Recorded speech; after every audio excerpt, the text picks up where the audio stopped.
Trump's trade war, India-US clash after 3 decades. Is old India rising again? Namaste friends, today we are talking about tariffs and how they are once again shaking up India-US relations. After a gap of 27 years, Washington and New Delhi seem to be slipping into a rough patch once again. You know what this feels like? Deja vu. Back in 1998, when India conducted military-use nuclear tests, the United States and its allies tried to strangle India economically. Even close partners like Japan and Australia turned against us. Japan froze loans, aid, and trade ties overnight. And now, history looking like it is repeating.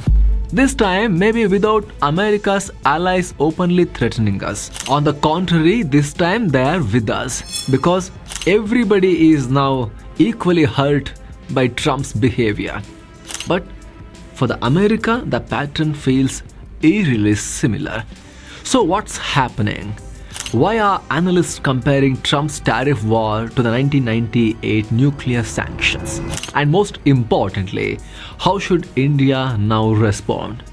Stay with me till the very end because this story has all the drama, rivalry, sanctions, recovery, and a phoenix-like comeback of India. Chapter 1: America's Tariff Game.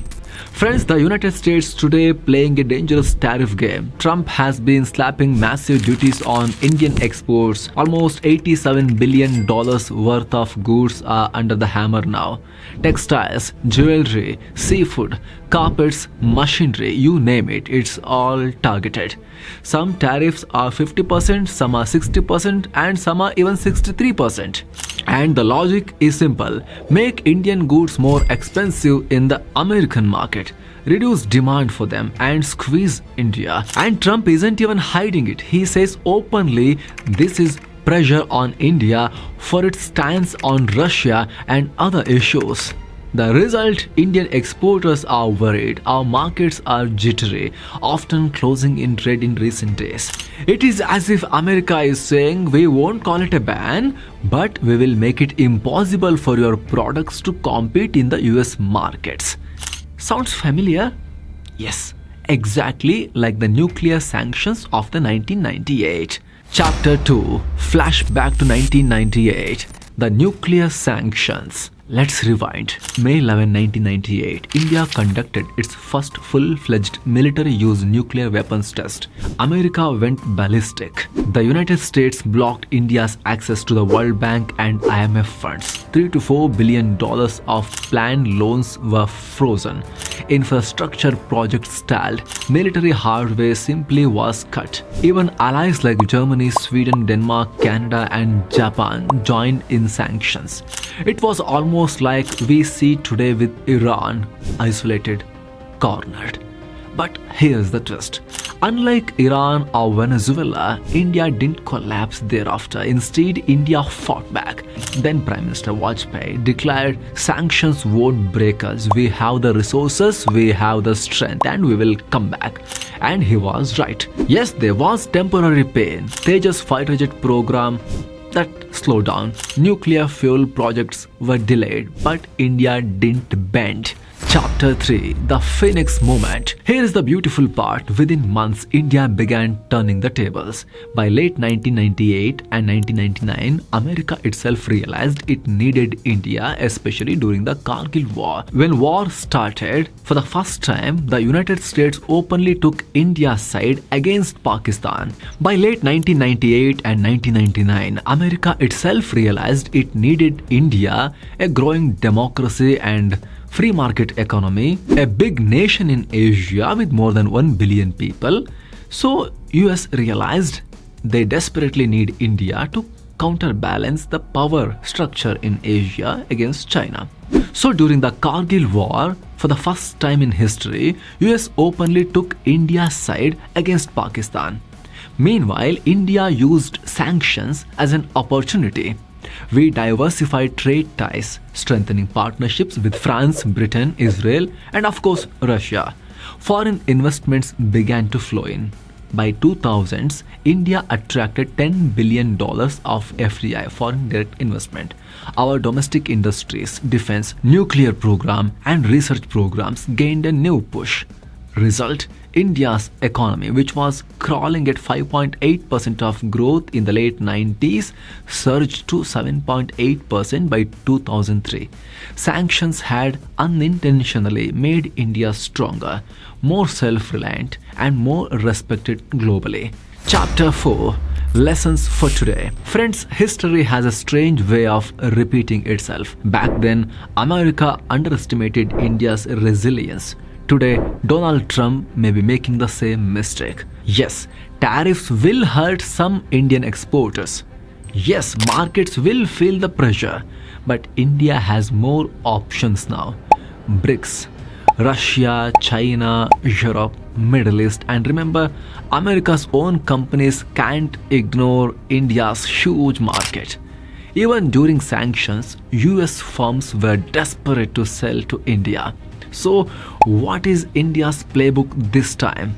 Balance. On one side, we are exploring alternative markets, boosting ties with Russia and China. On the other side, we are still talking to Washington, signing defense agreements like the General Electric engine deal, holding 2+2 dialogues, and keeping doors open. It's a clear message to America. We won't abandon you yet, but we won't bow down either. Chapter 5. Looking ahead. Trump may rant, threaten and impose tariff, but remember, his presidency is temporary. Maybe 3 years, maybe even less. And you know, he is in his second term of presidency, so he will be a lame duck president very soon. Nobody cares much about a US president who is in his second half of the second term, because everybody knows that this sun is already setting. That too, relations between countries like India and US, that is very important and that is very different from personal behavior of a president. That is why New Delhi won't burn the bridges immediately. The India-US partnership is too valuable for defense, for technology and for the regional power balance in Asia. So yes, there will be clashes, there will be tariff wars, but like 1998, India will endure, adopt and eventually rise stronger. India is already showing it. We are talking to various countries for free trade agreements. With Britain, we have already concluded the agreement. With United Arab Emirates, we have already concluded the agreement. With Australia also we have done it.